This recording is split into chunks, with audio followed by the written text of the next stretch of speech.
Hey there and welcome. Today we're going to go on a little mission, a journey into a world that's all around us but totally hidden from the naked eye. We're going microscopic. So let's start with a big one. Think about it. From a huge whale to a tiny little ant, from the tree outside your window to, well, you. What's the one thing all living things have in common? And the answer is cells. Everything that's alive is made up of these tiny, fundamental building blocks. It's kind of mind-blowing, but your own body is made of something like 37 trillion of them. They're literally the smallest unit of life possible. But just how tiny are we talking? Well, an average cell is about 1/100th of a millimeter across. I mean, that's incredibly small. To see something like that, we're going to need some special gear. So here's our game plan. We'll start by discovering this invisible world. Then we'll get our scientist toolkit ready. After that, we've got two missions, one with an onion and one with your own cheek. And to wrap it all up, we'll talk about mastering your microscope. Okay, let's dive right in. We're about to take our first steps into the amazing microverse, a whole universe that's hiding in plain sight. All right, next up, your scientist's toolkit. Every great explorer needs the right equipment, right? Well, lucky for us, everything we need for this mission is pretty easy to find. Okay, no surprise here. The first thing you'll need is a microscope. Then grab an onion for our plant cells, a glass slide with a little cover slip, some food coloring, that's going to help us see things, a cotton bud, and your own mouth. And yeah, you're probably going to want to use your own for this one. Okay, we're all geared up. Let's do this. Mission number 1, the onion. Our first objective is to observe a plant cell. So let's see what a simple onion really looks like up close. Now, getting the slide ready is super easy. First, you'll want to peel a really thin, almost see-through layer from a piece of onion. Lay that flat on your slide. Next, add just 1 drop of food coloring. This part is key. It's a stain that makes all the cell parts pop. And finally, gently place the cover slip right on top. That's it. You're ready to go.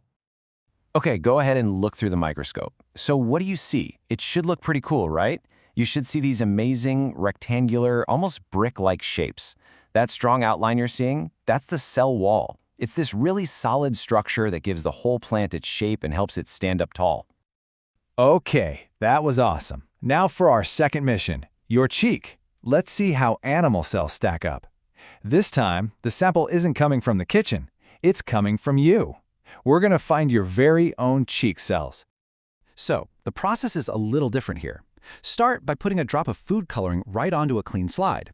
Then, take that cotton bud and just gently rub it on the inside of your cheek. Now, swirl the cotton bud around in the food coloring on the slide to transfer the cells. Pop a cover slip on top, and you're all set for mission 2. All right, take a look now. See? Totally different. Instead of those neat little bricks, you're going to see these small, kind of blobby, irregular shapes. Those are your animal cells. They're soft and fleshy because they're missing that one big thing we saw in the onion. They don't have a cell wall. So, this is the big takeaway, right? Plant cells, like that onion, have a strong cell wall. It gives them a fixed, regular shape and helps the plant keep its structure. But animal cells? Nope, no cell wall. That's why they're soft and have those irregular shapes. Animals like us don't need rigid cells because we have skeletons to hold us up.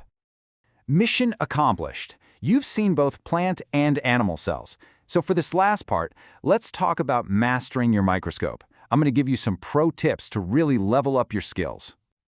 Okay, so if you want to focus like a pro, always start by moving the stage, that's the flat part, all the way down. Then place your slide and clip it in. Always start with the lowest power lens.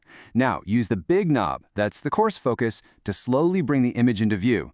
Once you can see something, switch to the small knob, the fine focus, to get everything perfectly sharp and clear. You ever see something like 100x or 200x on a microscope and wonder what that actually means?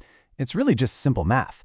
Your total magnification is just the power of the eyepiece, the part you look through, multiplied by the power of the objective lens, the one you clicked into place. So let's look at an example. Say your eyepiece is 10x and you're using the 20x objective lens. You're not seeing things 30 times bigger by adding them. You're seeing them 10 times 20, which means you're seeing those cells at 200 times their actual size. Pretty cool, huh? All right, so let's do a quick recap of our mission. We learned that all living things are made of tiny cells, and a microscope is basically our key to that hidden world. We saw that plant cells have a rigid wall for structure, while animal cells are soft and flexible because they don't.